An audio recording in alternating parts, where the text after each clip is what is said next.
G'day guys, and welcome to lesson 4.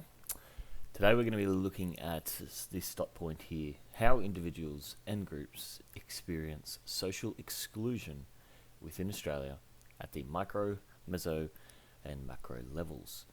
Now, if you don't mind, remember, highlighting up here, dating today's lesson, and we'll get started.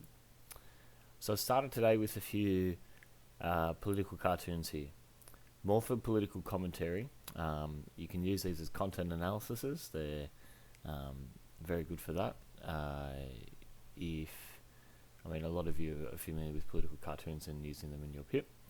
But we're just going to break down a few here, and we're going to talk about how it reflects social exclusion as well as any racist or xenophobic sentiments, because the whole point of these is to really highlight, I guess in a comical way, similar how in our previous topic sitcoms would use humour to highlight the severity of some issues in society. These political cartoons do the same sort of thing. So this first one here is looking at, you can see if we break it down, it says Indigenous accommodation. There's two guys in blue suits, I think, which is believed to represent a particular political party in blue. And they're saying this sign is acceptable as it does not express any racist sentiments.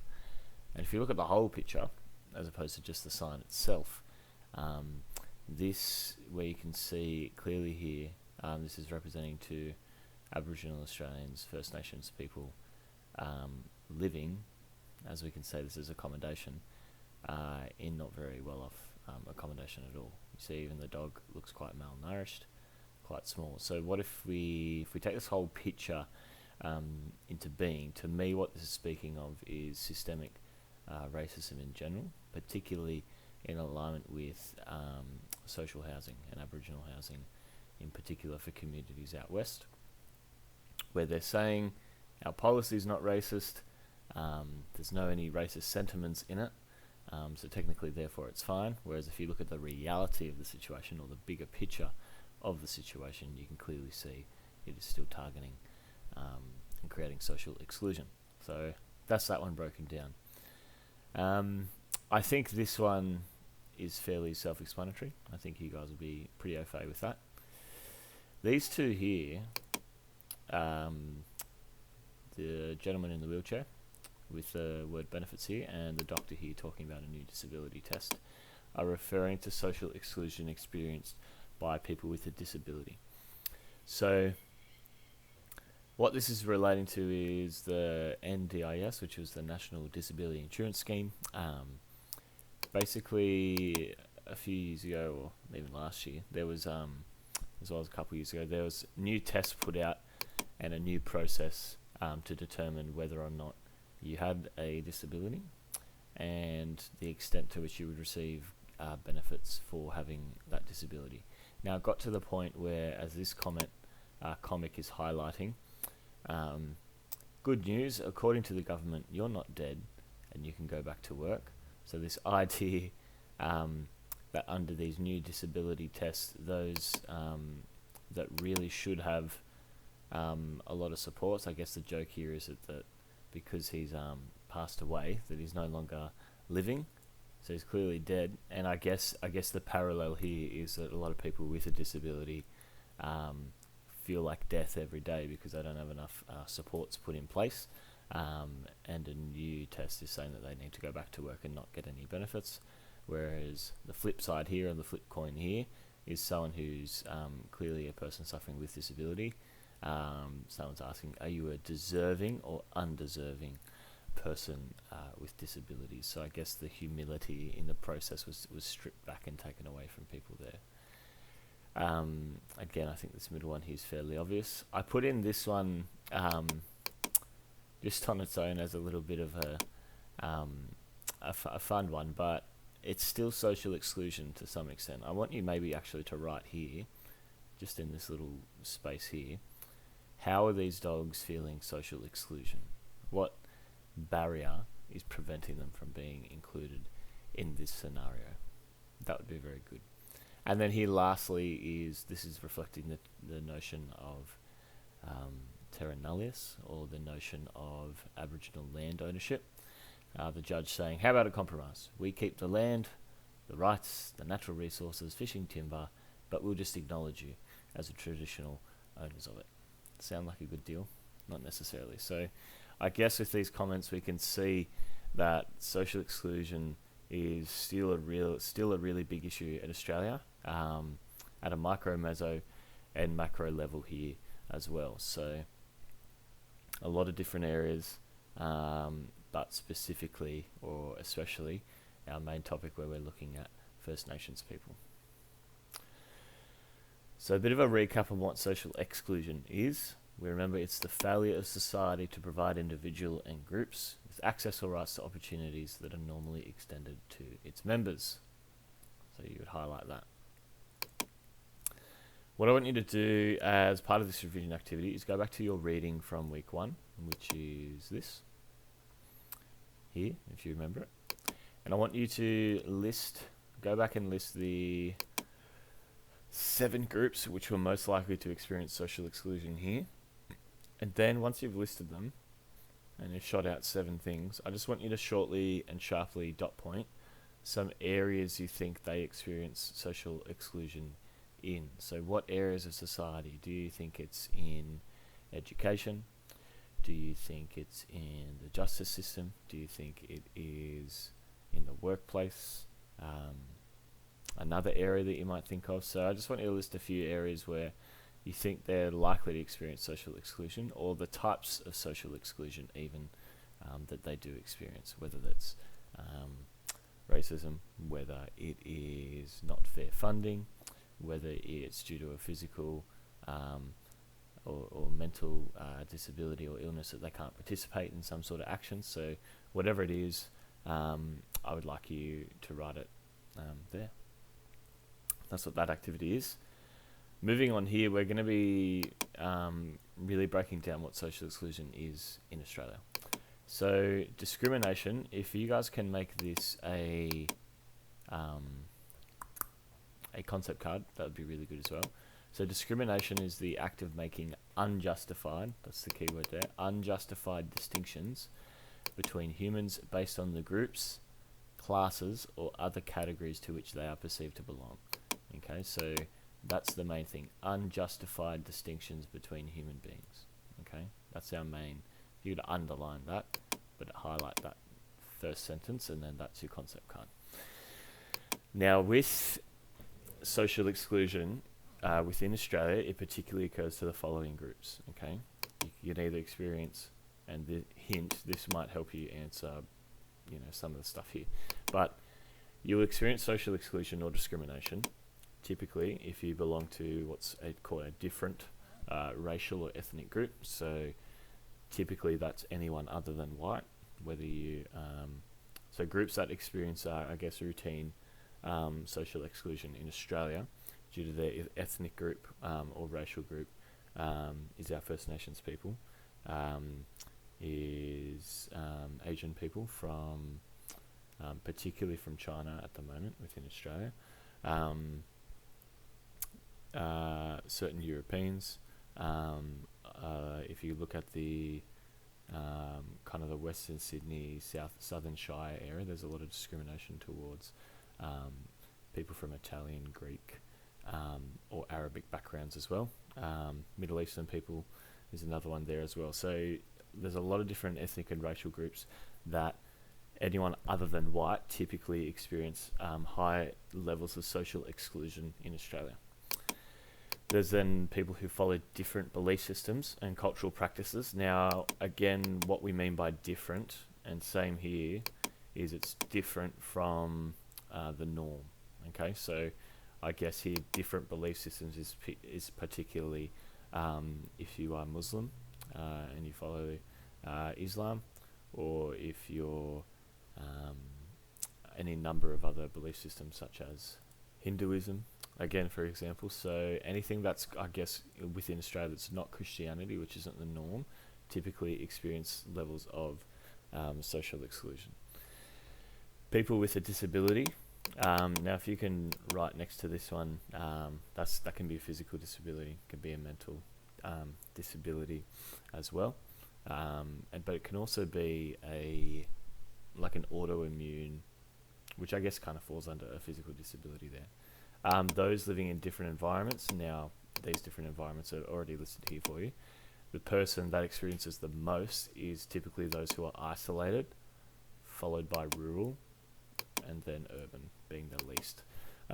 So with isolated, you could write worse, worst, WORST, and then here you can write worse, ROSE.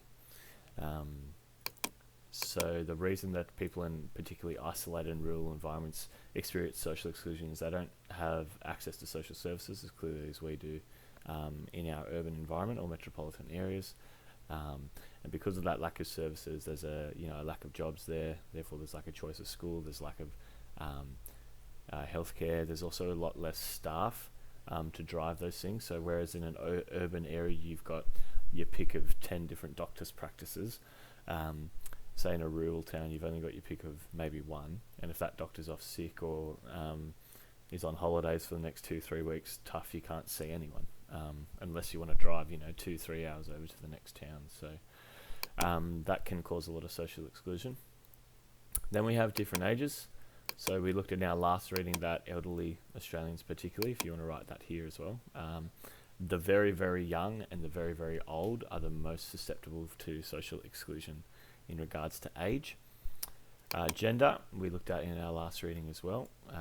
So females in particular in Western society are more likely to experience social exclusion than males. If we look at different sexualities, anyone who is not heterosexual is more likely to experience social exclusion in Australia. And then the different family and household types. Now, what we mean by this here, if you want to write it to the side, is that your households are typically made up of different types. So you guys have all heard of the nuclear family, mum, dad, 2 kids sort of thing. They would typically experience the least social exclusion. If you then look at single parent households, your social exclusion goes up because you've only typically got one income, which makes things tricky, cost of living and all of that. That can prevent your positive outcomes within society. You might have no parents. You might be someone that's part of the social housing or someone who is part of a foster care system, typically have higher rates of social exclusion compared to normal families there. So all the different family and household types can change the level of social exclusion that is felt. Now, the expression of discrimination based off any of these factors, they can be subtle or they can be extreme. Okay, so subtle meaning really small, nuanced things that you might not necessarily notice, to extreme, where it might be very overt and obvious that there is a lot of discrimination happening. And they can occur in both direct and indirect ways. So there's, I guess, direct racism, which is fairly obvious. Direct racism is targeted, it's overt, it might be in the form of expletive language, and it involves, I guess, verbal or physical abuse. If you watch this video here, this is an example of discrimination in Australian society. This was a rant that a woman, I think about 8 years ago, had on the Sydney train towards Asian people, which I'll get you to watch. I'll link it in the description. So that's an example there of direct racism. Okay, so if you can write somewhere along the side here, e.g. direct racism, or direct discrimination even. And then there's indirect discrimination here. Okay, whereas if you want to draw a little arrow here to differentiate that, indirect discrimination is things that aren't so obvious. Okay, so if you want to write here that it's hidden and that it's not obvious. So hidden / not obvious above here with indirect racism. So for example, an example of indirect racism might be someone being declined a job interview based off their name, which we're going to get to in the example down here. But if you have a non-English name, you are far less likely to get a job interview than if you just had a normal, I guess, English name like mine, Robert Brown. So that is indirect racism. It's not in your face, but it still occurs. I'll also get to watch this video here, which goes into more detail about, it talks a little bit about direct racism, but this video is good at talking about more indirect examples of racism, if you could watch that. Now, again, looking at a content analysis here in our next image, you can see that there's a big tick here for this guy, and big fat red crosses for these other 6 people.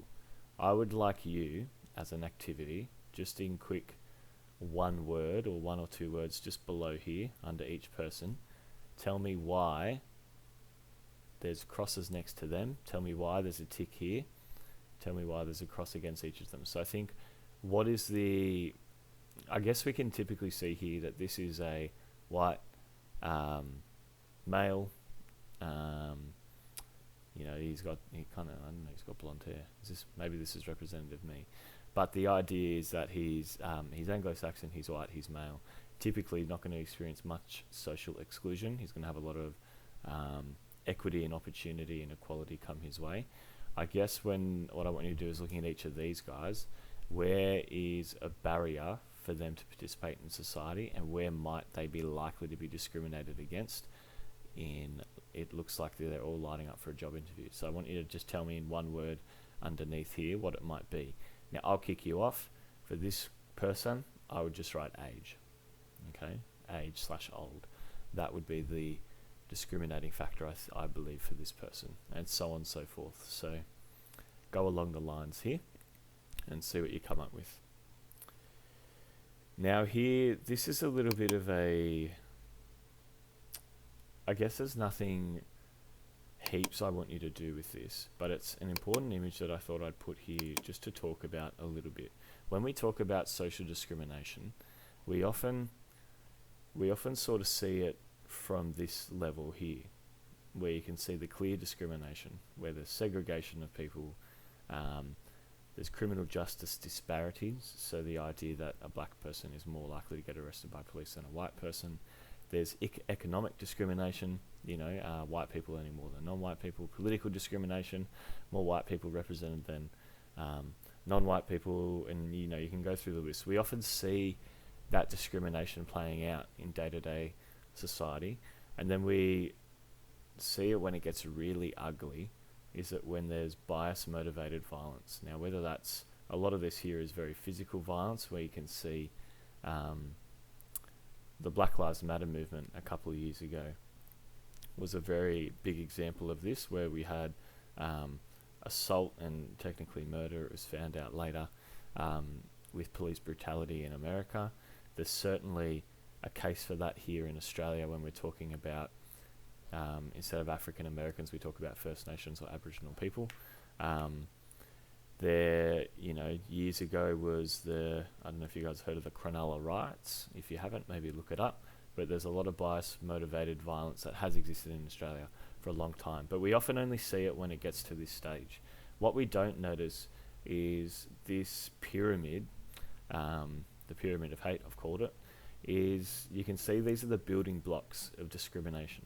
So we often see discrimination very clearly when it's here, but it doesn't start there. And I guess the point I'm trying to make here is it starts here.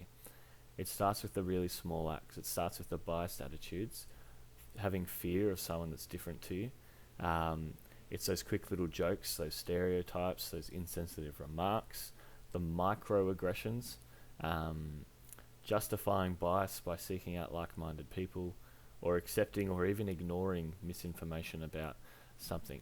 All of these sort of things contribute to a biased attitude. Now that can be really, it can be direct, I guess, but more than likely these are all indirect forms of discrimination. But that's the first building block. That's where it starts, with the small things that you don't notice. It then moves up to an act of bias, where it's not so indirect. Someone might be getting bullied or ridiculed, name calling. You might tell a little joke about a race and have a giggle about it. You might socially avoid people, you know, in the shops. I think when we looked at the videos, where is it? shopping while black. Okay, that's an act of bias where you see the security guards walking around, or if someone's walking down the street and they see someone who looks different than them, and they avoid them, that's again like an act of bias there. So these are the building blocks before it even gets to discrimination, okay? And then the most awful version, obviously, which we've seen a lot of times throughout history, is where we get to the disgusting place of genocide. If we look at World War II, if we look at Rwanda, if you look at examples of, I would argue, First Nations people in Australia prior to 1788, and even after that to some extent, when we look at frontier wars, which we will look at a little bit later. But this happened in our country. It's happened in a lot of other countries too.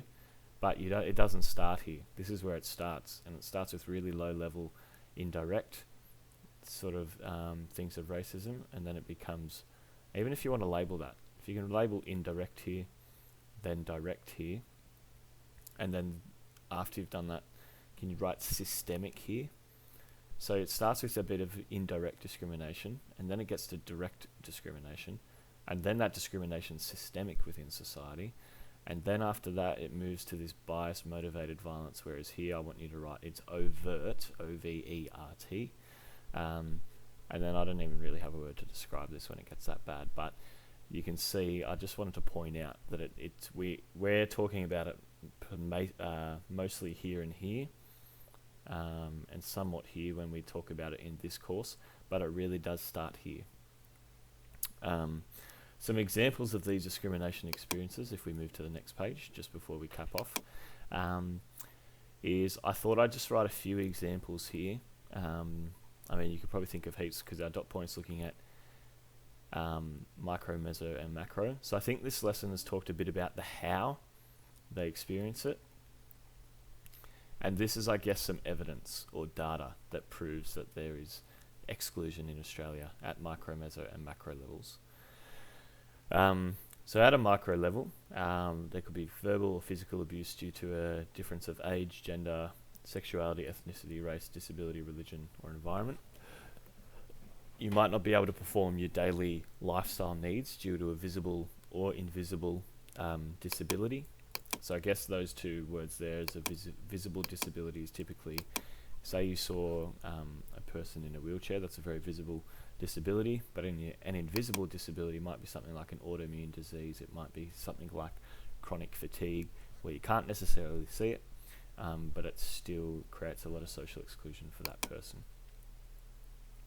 If we look at something like the life expectancy gap between Indigenous Australians and non-Indigenous, that's a huge indication there of discrimination due to the historical legacy of dispossession and racism. So that's an example there of where someone has a discriminated experience. And the idea that a young ATSI person is 17 times more likely to be involved in the youth justice systems than their peers. So these are how individuals, I guess at a micro level, just for being born a different way, right at the very base level of when they kind of exist in society, the stats are already against them. All the cards are stacked against them straight away.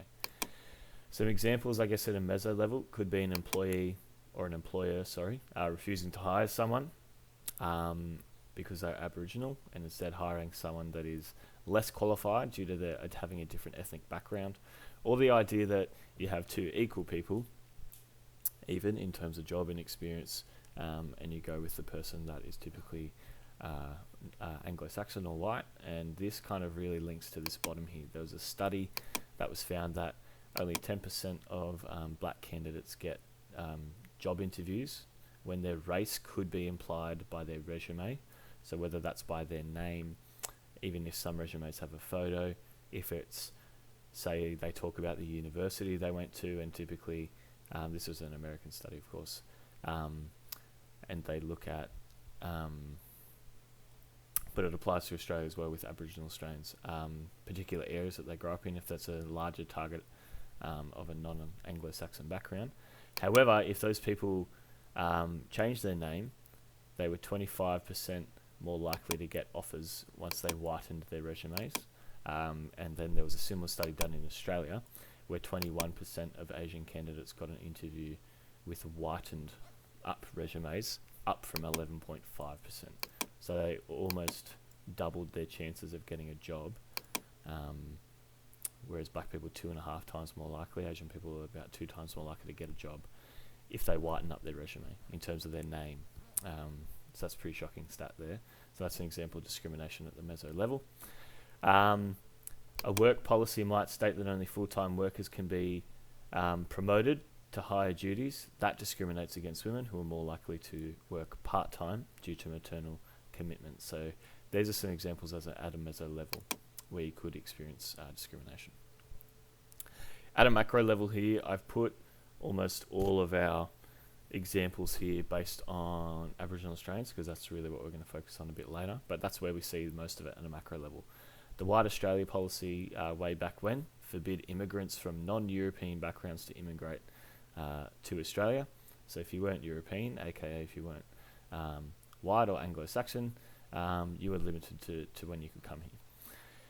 The fact that Aboriginal people in our country represent 3% of the population, but account for about 28% of total prisoners in jail. That means an Aboriginal person is 10 times more likely to go to jail despite only making up 3% of the population. That's a huge gap. That's a discriminating experience and an example of social exclusion there. I'm going to jump to this one as well, just while we're on the topic. Section 51 of the Australian Constitution gives government powers to make laws, this is the quote, make laws with respect to any race of people, whether for their benefit or detriment. I'll read that again. It makes laws with respect to any race of people, whether for their benefit or detriment. So the government has the power to legally discriminate against someone based off their race, whether to their detriment. It says it in black and white there. That's pretty stark. That's pretty scary. And then this one here, Australian literature, theatres and art galleries, they contain less than 10% of artistic creators from culturally diverse backgrounds, despite making up well over 25% of the population within Australia. So Australia has 25% of the population who are either immigrants to this country or from a lot of culturally diverse backgrounds that aren't Australia, but they only account for 10% of art, whether that's music, whether that's physical art, paintings, whether it's dancing, whatever it is, any art form. So that's another example there of a discriminatory experience. So that's lesson 4. A lot to digest there, but I'll see you in the next one.